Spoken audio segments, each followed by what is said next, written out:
قرآن مجید فرقان حمید کا ایک تاریخی واقعہ میں نے آپ کے سامنے بیان کرنا ہے۔ ہم کوشش کرتے ہیں کہ جمعہ کے دن قرآن ہی کی باتیں کیا کریں، تو قرآن کا ایک ایسا واقعہ دلچسپ بھی ہے، عبرت انگیز بھی ہے، نصیحت آموز بھی ہے۔ One of the unique story of Quran, one of the unique جو ہے یہ واقعہ ہے، واقعہ بنی اسرائیل کا ہے۔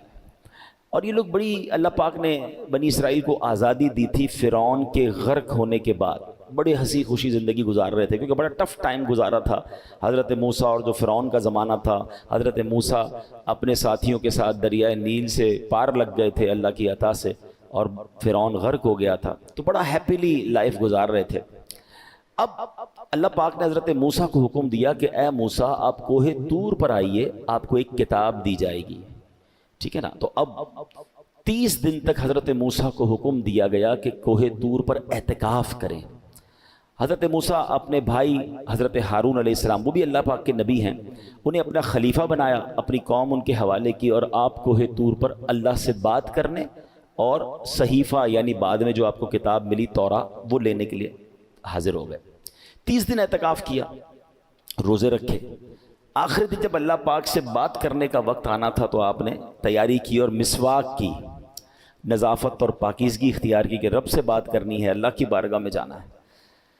جب اللہ پاک سے بات کرنے کا موقع آیا، ہم کلامی کا شرف ملا، تو اللہ پاک نے فرمایا اے موسیٰ آپ نے روزے رکھے اور آپ کے منہ میں جو مہک تھی وہ میرے نزدیک مشک سے بھی زیادہ عزیز ہے، آپ نے مسواک کر کے وہ مہک ختم کر دی ہے، لہٰذا 10 دن مزید روزے رکھیں۔ اب یہاں تھوڑا سا رک جائیں، پتہ چلا کہ روزہ اللہ کو کتنا پسند ہے کہ جب ہم روزے سے ہوتے ہیں نا تو افطار سے پہلے آپ نے دیکھا ہوگا کہ ہمارے منہ میں ایک مہک ہو جاتی ہے، ایک جس کو ہم بو کہتے ہیں نارملی۔ ہمیں مزہ نہیں آ رہا ہوتا کہ یار پیسٹ نہیں کر پا رہے، حالانکہ روزے میں مسواک کرنے کی تو اجازت ہے، لیکن ہم زیادہ صفائی پیسٹ وغیرہ سے نہیں کر پا رہے ہوتے۔ تو فرمایا جو بھوک کی وجہ سے، روزے کی وجہ سے روزہ دار کے منہ سے بو آتی ہے وہ اللہ کو مشک سے زیادہ پسند ہے۔ تو اس سے روزے کی اہمیت کا پتہ چلا۔ تو سبحان اللہ، اللہ توفیق دے کہ ہم رمضان کے بھی پورے روزے رکھا کریں، بلکہ نفلی روزوں کی بھی کچھ نہ کچھ ترکیب ہونی چاہیے۔ بہرحال 10 مزید روزے رکھے حضرت موسیٰ علیہ السلام نے، پھر اس کے بعد اللہ پاک کی بارگاہ میں حاضری دی، اب اللہ سے باتیں کی، ہم کلامی کی۔ آپ تو اللہ کی بارگاہ میں تھے، ادھر بنی اسرائیل میں ایک شخص تھا، اس کا نام سامری تھا، وہ بڑا منافق تھا۔ اس نے بنی اسرائیل کے بہکانے کے لیے، کیونکہ حضرت موسیٰ تو چلے گئے تھے پہاڑ پر، تو اس نے کیا کیا، ایک سونے اور چاندی کے زیورات کو پگھلا کر ایک بچڑا بنایا، اور اس میں کوئی ایسی چیز ڈالی کہ وہ بچڑا آوازیں کرنے لگا۔ اب سامری بولا کہ اے بنی اسرائیل، حضرت موسیٰ تو کوہ طور پر اللہ سے ملنے گئے ہیں، خدا تو خود تمہارے پاس آ گیا ہے، اور بچڑے میں خدا نے حلول کر لیا اور اللہ ہی تم سے باتیں کر رہا ہے، معاذ اللہ، استغفر اللہ۔ اب بنی اسرائیل اس کے بہکاوے میں آ گئے اور اس بے جان بچڑے کو خدا سمجھ کر پوجنے لگے۔ ودن 40 days یہ ہو گیا۔ اب ذرا غور کیجئے گا، صرف 40 دن کے لیے حضرت موسیٰ گئے تھے، مگر اس بدبخت نے ایسی چال چلی کہ بنی اسرائیل کو اس بچڑے کی پوجا میں لگا دیا۔ اچھا، ادھر بنی اسرائیل جو ہے وہ پوجا کر رہے ہیں، حرام کام کر رہے ہیں، شرک کر رہے ہیں، ادھر اللہ نے حضرت موسیٰ علیہ السلام کو یہ بتا دیا کہ تمہاری قوم کا یہ حال ہے۔ آپ واپس آئے، بہت جلال میں تھے، آپ نے پہلے تو بچڑے کو چکنا چور کر دیا، سامری کو سخت سزا دی، بنی اسرائیل کو توبہ کروائی اور دوبارہ کلمہ پڑھایا۔ اب یہاں ایک 2-3 بڑی اہم باتیں سمجھنے والی ہیں اس واقعے کے تحت، کہ سامری کے پاس ایسی چیز کیا تھی کہ جس سے بچڑا جو ہے وہ بولنے لگ گیا یا اس سے آوازیں آنے لگ گئیں۔ اللہ نے یہ بھی قرآن پاک میں بیان کیا ہے، پارہ نمبر 16 سورہ طٰہٰ میں حضرت موسیٰ نے سامری سے پوچھا تم نے ایسا کیا کیا تھا کہ یہ بچڑا بولنے لگ گیا؟ تو سامری جو کہتا ہے وہ قرآن میں موجود ہے، بصرت بما لم یبصروا به فقبضت قبضۃ من اثر الرسول فنبذتها۔ آسان ترجمہ قرآن کنز العرفان، میں نے وہ دیکھا جو لوگوں نے نہ دیکھا، اور تو میں نے فرشتے کے نشان سے ایک مٹھی بھر لی پھر اسے ڈال دیا۔ یعنی اے موسیٰ میں نے وہ دیکھا جو بنی اسرائیل کو نظر نہ آیا، مطلب میں نے جبریل علیہ السلام کو دیکھا اور انہیں پہچان لیا، وہ گھوڑے پر سوار تھے، چنانچہ میں نے ان کے گھوڑے کے قدموں کے نشان سے مٹی کی ایک مٹھی بھر لی، اس بچڑے میں ڈال دیا، اسی سبب سے یہ بچڑا زندہ ہو کر بولنے لگ گیا۔ اب اس کے پیچھے راز کیا تھا کہ جبریل امین کے جس گھوڑے پر آپ سوار تھے اس گھوڑے کے قدم جہاں لگے اس کی مٹی جو ہے اس بچڑے میں ڈالی تو بچڑا بولنے لگ گیا. اب علماء نے اس مسئلے سے کتنی باتیں ہمیں سکھائیں. پتہ یہ چلا کہ جبریل اللہ کے پیارے ہیں, وہ بے شک بابرکت ہیں, مگر واسطوں کی گنتی کیجئے گا. حضرت جبریل اللہ کے پیارے, ان سے گھوڑے کو نسبت ہوئی, گھوڑے کے قدموں سے مٹی کو نسبت ہوئی, اس مٹی کے اندر اللہ نے ایسی تاثیر ڈال دی کہ بے جان بچڑے میں جان پڑ گئی, وہ بولتا نہیں تھا, بولنے لگ گیا. تو پتہ چلا کہ تبرکات میں اللہ پاک نے کیسی برکتیں رکھی ہیں. وہ عطا بخش ہوتے ہیں, زندگی بخش ہوتے ہیں, ان کی برکت سے مردہ دل زندہ ہوتے ہیں, مردہ قوموں کو عروج ملتا ہے. اللہ پاک تبرکات کے اندر مردے میں جان ڈال دینے کی صلاحیت اور برکت عطا فرما دیتا ہے. اب یہاں تو اس تبرک کا غلط فائدہ اٹھایا گیا نا, تو پتہ چلا کہ تبرکات میں تو تاثیر ہوتی ہے, یہ ہاتھوں کا فرق ہوتا ہے. اگر یہ تبرکات گستاخوں کے ہاتھ میں آ جائیں تو تبرکات کے منفی اثرات ہوتے ہیں, تبرکات نیکوں کے ہاتھ میں آ جائیں تو وہ تبرکات کے اثرات بھی نیک ہوتے ہیں. دیکھیے سامری جادوگر کے پاس یہ مٹی آ گئی جو حضرت جبریل کے گھوڑے کے قدموں سے لگی تھی. وہ چاہتا تو اس سے برکتیں حاصل کر لیتا نا, مگر دل میں گستاخی تھی, دل میں شرک تھا. اسی تبرک سے اس نے غلط کام شروع کروا کے قوم کو حرام کام کی طرف لگا دیا, اور پوری بنی اسرائیل کو اس نے اس زمانے کے لوگوں کو گمراہ کیا. تو اے میرے پیارے اسلامی بھائیوں, یہاں یہ بات سیکھنے کو مل رہی ہے کہ اللہ والوں سے نسبت رکھنے والی چیز میں بڑی برکت ہوتی ہے. اب اس کا کوئی رانگ استعمال کر لے تو الگ بات ہے. اب ایک بہت خوبصورت بات اب سمجھنی ہے. جبرائیل کون ہیں؟ فرشتے ہیں, فرشتوں کے سردار ہیں, ٹھیک ہے. اور آپ کے گھوڑے سے سبحان اللہ جو مٹی قدموں سے لگے اس میں یہ جان آ جاتی ہے, یہ برکت آ جاتی ہے. تو ذرا سوچئے کہ یہ ہیں کون؟ جبریل امین نبی پاک علیہ السلام کے خادم ہیں, آپ کے وزیر ہیں. ہم شعر کہتے ہیں نا, چاہیں تو اشاروں سے اپنے کایا ہی پلٹ دیں دنیا کی, چاہیں تو اشاروں سے اپنے کایا ہی پلٹ دیں دنیا کی. یہ شان ہے ان کے غلاموں کی, سرکار کا عالم کیا ہوگا. جبریل امین کے قدموں سے, ان کے بھی قدم نہیں, ان کے گھوڑے کے قدم پر جو مٹی لگتی ہے وہ بے جان میں جان ڈال دیتی ہے. تو نبی پاک کی شان کا عالم کیا ہوگا. اب بتائیں, جس خاک پر نبی پاک کے قدم لگ جائیں, اللہ اکبر, اس خاک کا عالم کیا ہوگا. اعلیٰ حضرت امام اہل سنت کہتے ہیں نا, ذرے جھڑ کر تیری پیزاروں کے, پیزار کہتے ہیں چپل کو, جوتوں کو. آقا آپ کے جوتے مبارک پر, آپ کے چپل مبارک سے جو ذرے لگ جائیں نا, اور جب وہ جھڑتے ہیں تو کیا بنتے ہیں؟ ذرے جھڑ کر تیری پیزاروں کے تاجے سر بنتے ہیں سیاروں کے. پھر یہ بڑے بڑے جو سیارے آسمان پر ہیں یہ ان ذروں کو اپنے سر کا تاج بناتے ہیں. اور کیوں نہ بنائیں کہ جب جبریل امین تو فرشتوں کے سردار ہیں, میرے آقا تو سب کے سردار ہیں نا, نبیوں کے بھی سردار ہیں, فرشتوں کے بھی آقا ہیں. جبریل امین تو نبی پاک کے وزیر ہیں. تو اب ذرا غور کیجئے مصطفیٰ کریم علیہ السلام کے مبارک قدموں کا, اور ان کی شان کا عالم کیا ہوگا. اور سبحان اللہ, وہ جو ہے نا, تیری کفش پایوں سوارا کروں میں کہ پلکوں سے اس کو بہارا کروں میں. مفتی اعظم ہند کہتے ہیں, حضور آپ کے قدموں سے لگنے والی جو خاک ہے نا, اس کو میں ایسے صاف کروں گا, جھاڑو سے نہیں, اپنی پلکوں سے میں اس کو بہارا کروں گا کہ اس کی شان اتنی اعلیٰ ہے. نبی پاک کے قدم جہاں لگ جائیں, نالین شریف لگ جائیں, مولانا جامی کہتے ہیں, جو سوئے من گزر آری منے مسکین ناداری فدائے نقش نالینت کنم جائیں یا رسول اللہ. حضور کبھی آپ میرے گھر تشریف لائیں تو آپ کے جو نقش نالین ہیں, نالین یعنی چپل مبارک کا جدر جدر نقش لگے, جامی اپنی اس نقش پر جان قربان کرے گا. اللہ اکبر, یہ شان ہے نبی پاک علیہ السلام کی. اب ذرا یہ جو واقعہ میں نے بیان کیا یہ قرآن مجید میں کس طرح قرآن نے ڈیفائن کیا ہے, ذرا سنیے گا.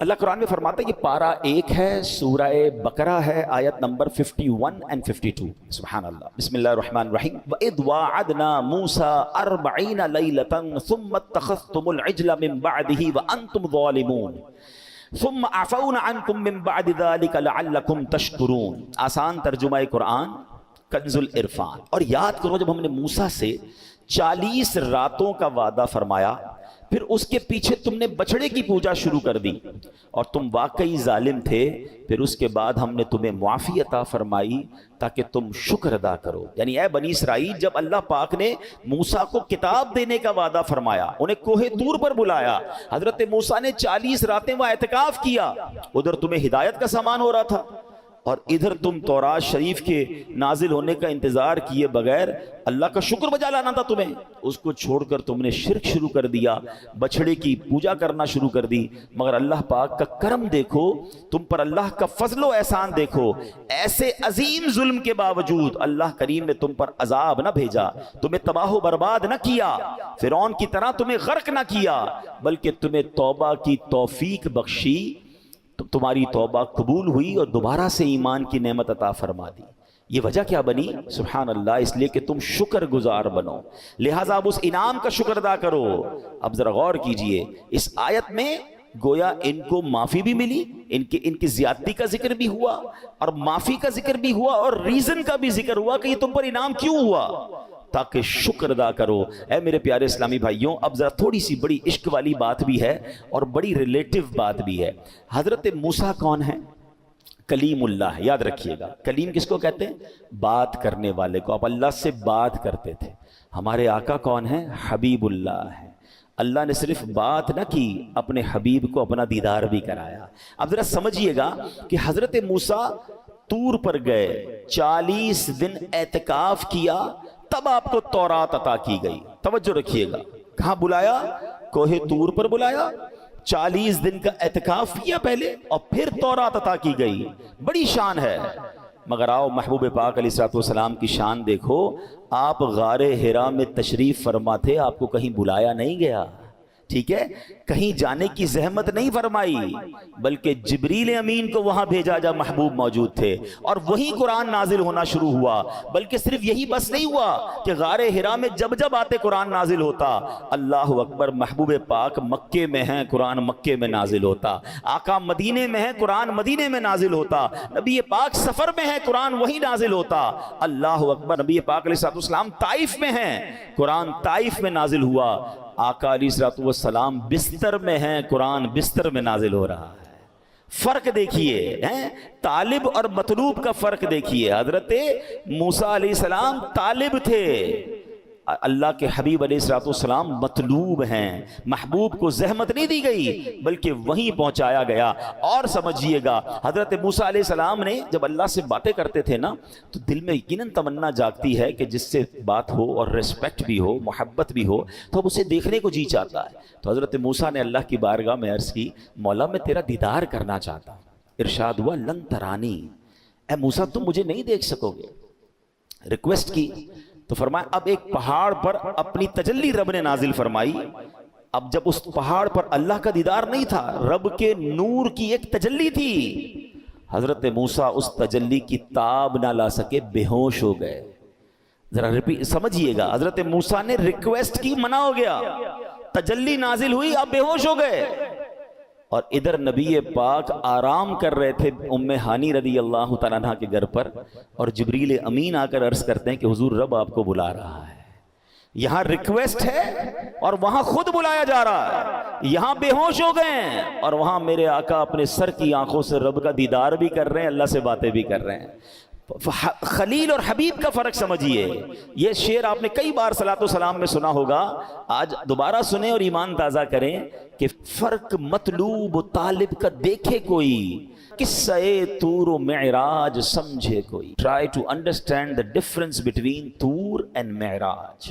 قصہ طور و معراج سمجھے کوئی بے ہوش جلووں میں گم ہے کوئی، کس کو دیکھا یہ موسیٰ سے پوچھے کوئی، آنکھ والوں کی ہمت پہ لاکھوں سلام۔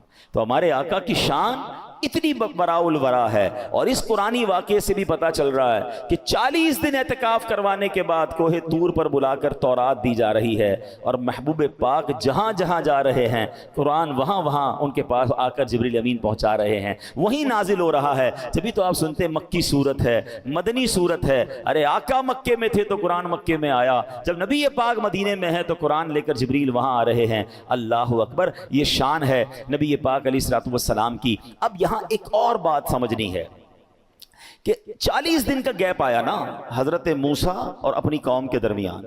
قوم شرک میں گرفتار ہو گئی, بچڑا بنایا اور پوجنے لگ گئی. فرق دیکھیں اس امت اور اس امت میں. نبی پاک ظاہری طور پر 1400 سال سے زیادہ وقت گزر چکا ہے, ہم سے پردہ فرما چکے ہیں ظاہری طور پر, مگر یہ امت توحید پر قائم ہے, یہ امت شرک پر نہیں گئی. یہ کتنی بڑی شان ہے اس امت کی. اور سرکار دو عالم علیہ الصلوۃ والسلام نے بھی سبحان اللہ 1400 سال پہلے گارنٹی دی تھی. آپ فرماتے ہیں وَإِنِّي وَاللَّهِ مَا أَخَافُ عَلَيْكُمْ أَن تُشْرِكُوا بَعْدِي, بے شک اللہ کی قسم, بخاری کی حدیث ہے, اللہ پاک کی قسم میں تمہارے متعلق یہ خوف نہیں رکھتا کہ میرے بعد تم شرک میں مبتلا ہو جاؤ گے. اللہ اکبر. گویا نبی پاک بھی جانتے تھے اور برائیاں بہت ساری میری امت میں ہو سکتی ہیں, مگر اجتماعی طور پر میری امت شرک میں گرفتار نہیں ہوگی. اب ذرا توحید پرستی کی میں آپ کو ایک مثال دیتا ہوں, ٹھیک ہے. داتا گنج بخش, امید ہے آپ مزار پر گئے ہوں گے. بہت دنیا جاتی ہے اور دنیا بھر کے لوگ آتے ہیں. لوگ بڑا ادب کرتے ہیں حضرت داتا گنج بخش علی حجویری رحمۃ اللہ تعالی علیہ کا, بڑے ادب سے حاضری دیتے ہیں. حاضری دے کر بعض اوقات ہم نے دیکھا کہ کچھ لوگ فاتحہ پڑھ کے جب ادب سے جاتے ہیں تو پیچھے الٹے قدم ہو جاتے ہیں, مگر جب وہاں نماز کا وقت ہوتا ہے, جنہوں نے نماز پڑھی ہوگی انہوں نے دیکھا ہوگا کہ اللہ کی شان و مسجد کی سسٹم ایسا ہے کہ جب آپ مزار پہ جائیں تو جب جماعت کھڑی ہوگی نا تو سارے لوگ ایسے جماعت پڑھیں گے کہ سب کی پیٹھ مزار شریف کی طرف ہوگی. یہ کیسی توحید پرستی کی شاندار مثال ہے کہ یقیناً ہم داتا حضور سے محبت کرتے ہیں, اللہ کے بہت بڑے ولی ہیں, مگر ان کو اللہ نہیں مانتے, عبادت نہیں کرتے. جب عبادت کی باری آتی ہے تو جن اللہ کی بارگاہ میں قبلہ کعبے کی طرف سجدہ کرتے ہیں, اور بے شک وہاں داتا حضور کے مزار کو پیٹھ ہو رہی ہوتی ہے. یہ توحید پرستی کی مثال ہے. اور نبی پاک کی اس عظیم حدیث کا جو منظر ہے کہ اللہ کے حبیب علیہ السلام نے دوبارہ سنے, کچھ لوگ کنفیوژن پھیلاتے ہیں. اللہ کے نبی علیہ الصلوۃ والسلام نے فرمایا, بخاری کی حدیث, وَإِنِّي وَاللَّهِ مَا أَخَافُ عَلَيْكُمْ أَن تُشْرِكُوا بَعْدِي, فرماتے اللہ کی قسم میں تمہارے متعلق یہ خوف نہیں رکھتا کہ میرے بعد تم شرک میں مبتلا ہو جاؤ گے. تو یہ امت شرک میں مبتلا نہیں ہوگی. ایک اور بڑا خوبصورت واقعہ, امام حسن مجتبیٰ اپنے والد مولا علی سے پوچھتے ہیں, بابا جان آپ کو مجھ سے محبت ہے؟ فرمایا بالکل ہے. کہتے ہیں کہ آپ کو حسین سے بھی محبت ہے؟ کہا بالکل حسین سے بھی محبت ہے. کیا امی جان بی بی فاطمہ سے بھی محبت ہے؟ کہا بالکل محبت ہے. کہا رسول پاک علیہ الصلوۃ والسلام سے؟ کہا ان سے بھی بہت محبت ہے. تو کہا کہ اللہ پاک سے بھی محبت ہے؟ کہا بالکل اللہ سے بھی محبت ہے. تو بیٹے تھے, کہتے ہیں یہ ایک دل میں اتنی ساری محبتیں کیسے جمع ہو سکتی ہیں؟ آپ تو سب سے ہی محبت کرتے ہیں. بچپن کے سوال تو اور ہوتے ہیں نا, مگر ہمارے لیے کتنی بڑی تربیت ہو گئی. مولا علی شیر خدا نے اس کا جواب کتنا پیارا دیا. آپ نے فرمایا کہ آپ خود تو باب المدینۃ العلم ہے نا, آپ تو نبی پاک فرماتے ہیں کہ میں علم کا شہر ہوں, علی اس کا دروازہ ہے. تو مولا علی کا جواب تھا, اپنی شان کے لائق تھا. فرماتے بیٹا کیا تم دیکھتے نہیں جب نماز کا وقت ہو جاتا ہے میں تم سب سے الگ ہو کر اللہ کے حضور حاضر ہو جاتا ہوں, نماز پڑھنے لگ جاتا ہوں. یعنی محبت تو اصل ایک سے ہی ہے, باقی جو محبت ہیں وہ اسی محبت کی وجہ سے ہیں.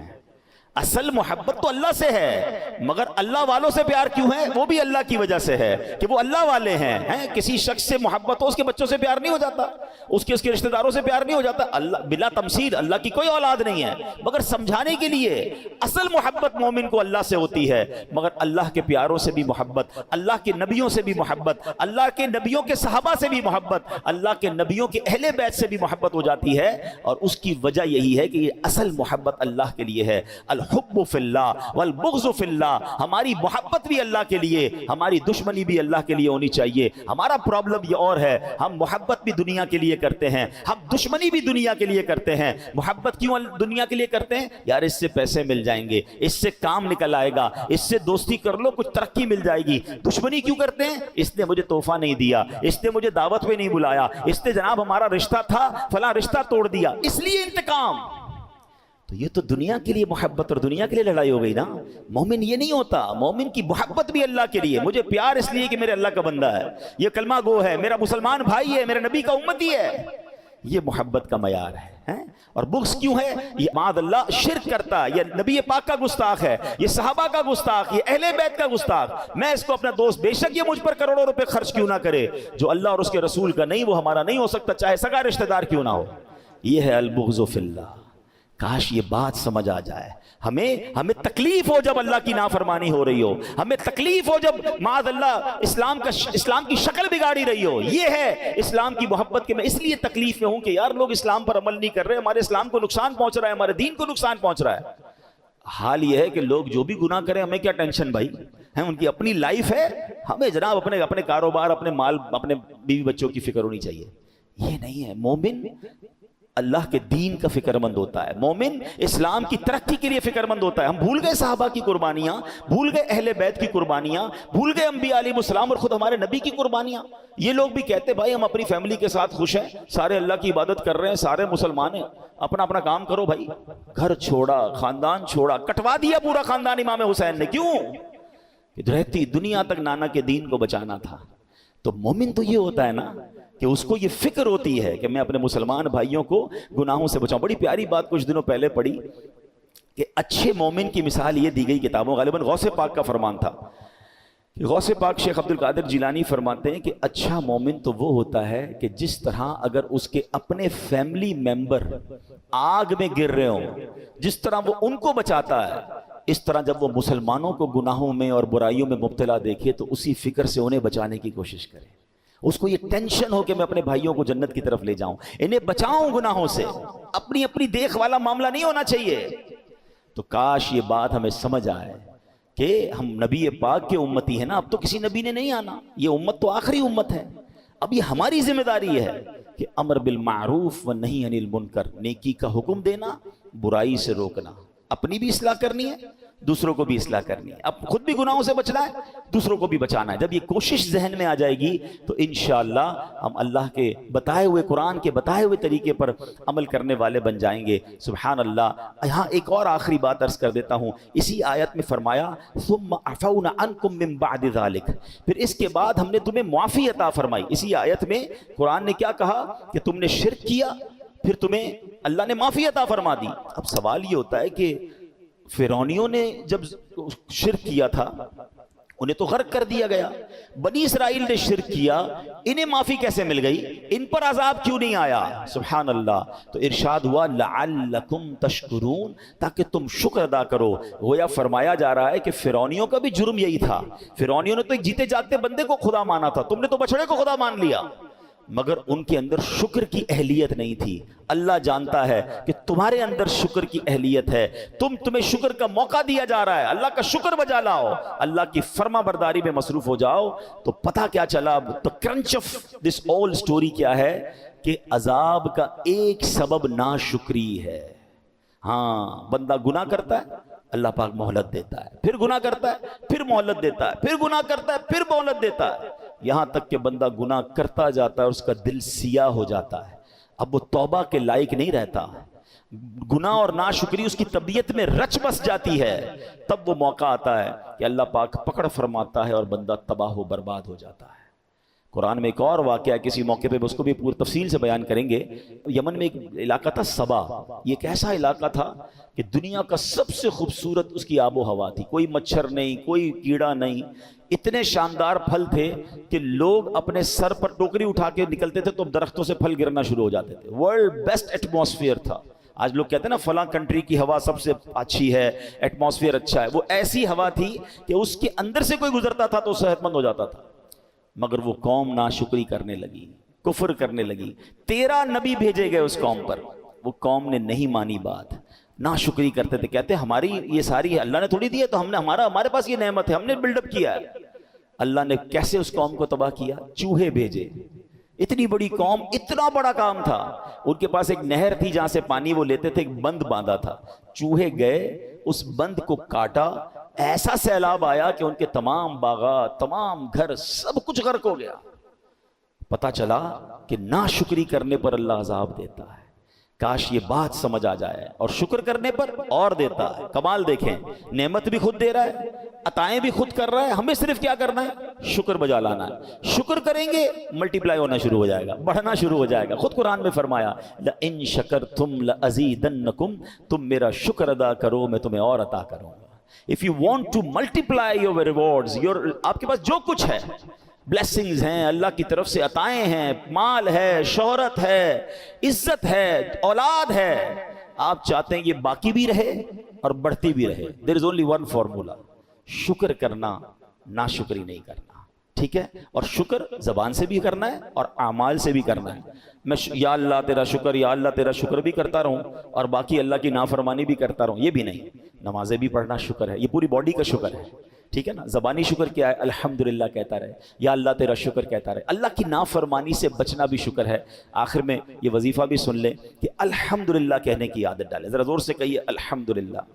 صبح اٹھے, اللہ نے نیا دن دیا, الحمدللہ.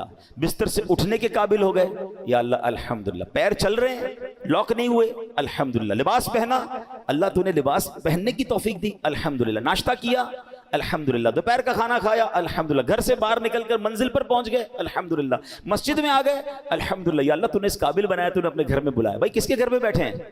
اللہ کے گھر میں نا. آپ کے گھر میں بغیر اجازت کوئی آ سکتا ہے؟ جب آپ کے گھر میں نہیں آ سکتا تو اللہ کے گھر میں کیسے آ سکتا؟ اللہ نے بلایا مجھے اور آپ کو, تو کیا کہنا ہے؟ الحمدللہ. اللہ تیری مہربانی. اپنا مہمان ہر موقع پر اللہ کرے زبان تر رہے اس کے ذکر سے. اور سبحان اللہ, یہ کیسا وظیفہ ہے. ایک بار نبی پاک علیہ الصلوۃ والسلام نے فرمایا کہ دشمن کے وار سے بچنے کے لیے ہتھیار اٹھا لو. صحابہ کہتے ہیں حضور کسی نے حملہ تو کیا ہی نہیں ہے, ہتھیار کیسے اٹھا لیں؟ تو فرمایا دشمن نے حملہ نہیں کیا بلکہ جہنم کے مقابلے میں اپنی ڈھالیں اٹھا لو. اور سبحان اللہ والحمد للہ ولا الہ الا اللہ واللہ اکبر پڑھا کرو, کیونکہ یہ کلمات قیامت کے دن آگے اور پیچھے سے تمہاری حفاظت کریں گے. آئے مل کر پڑھ لیتے ہیں, سبحان اللہ والحمد للہ ولا الہ الا اللہ واللہ اکبر. سبحان اللہ والحمد للہ ولا الہ الا اللہ واللہ اکبر. سبحان اللہ والحمد للہ ولا الہ الا اللہ واللہ اکبر. چھوٹا سا لفظ ہے, جملہ ہے الحمدللہ. طاقت کیسی ہے؟ نبی پاک فرماتے ہیں کیا تم میں کوئی روزانہ احد پہاڑ کے برابر عمل کی طاقت رکھتا ہے؟ احد پہاڑ آپ میں سے کچھ لوگوں نے دیکھا ہوگا, 9 میل لمبا پہاڑ ہے. صحابہ نے عرض کیا روزانہ احد پہاڑ کے برابر عمل کی طاقت کون رکھ سکتا ہے؟ فرمایا تم سب طاقت رکھتے ہو. عرض کی کیسے؟ فرمایا الحمدللہ کہنا احد پہاڑ سے زیادہ عظمت والا ہے. کہیے الحمدللہ. ایک بار نبی پاک نے فرمایا الحمدللہ کہنا میزان کو بھر دیتا ہے. یعنی الحمدللہ کہنے سے اتنا ثواب ملتا ہے کہ روز قیامت جب یہ ثواب میزان عمل پر رکھا جائے گا تو میزان بھر جائے گا. تو کیا کہیں گے؟ الحمدللہ الحمدللہ الحمدللہ. اچھا صرف ایک تو الفاظ ہیں, فیلنگز کے ساتھ. اے اللہ تیری مہربانی, اے اللہ تیرا شکر تو نے مسلمان بنایا, اے اللہ تیرا شکر آنکھیں دی, اے اللہ تیرا شکر کان دیے, اے اللہ تیرا شکر کھانا دیا, اے اللہ تیرا شکر لباس دیا, میں آزاد ہوں, میں جیل میں نہیں ہوں, میں بڑی بیماری میں مبتلا نہیں ہوں, یا اللہ تیرا شکر. جو دیا ہے رب نے, جو نہیں ملا اس پہ نہ غمزدہ ہوا کرو. دیا اتنا کچھ ہے کہ کروڑوں ترس رہے ہیں. اللہ کرے کہ یہ ہمارا اور پھر آپ شکر کریں گے تو کیا ہوگا؟ بڑھنا شروع ہو جائے گا, ملٹی پلائی ہونا شروع ہو جائے گا. شکووں سے نہیں بڑھتا, کمپلین سے نہیں بڑھتا, شکر سے بڑھتا ہے. اللہ ہمیں شکر گزار بنا دے. اللہ پاک اس خوبصورت قرآنی واقعے سے ہمیں اپنا عبادت گزار بنائے, شرک سے محفوظ فرمائے, توحید کی سچی دولت نصیب فرمائے, اور قرآن پاک کے نور سے ہمارے دلوں کو منور فرمائے. آمین بجاہ النبی الامین صلی اللہ تعالی علیہ وسلم.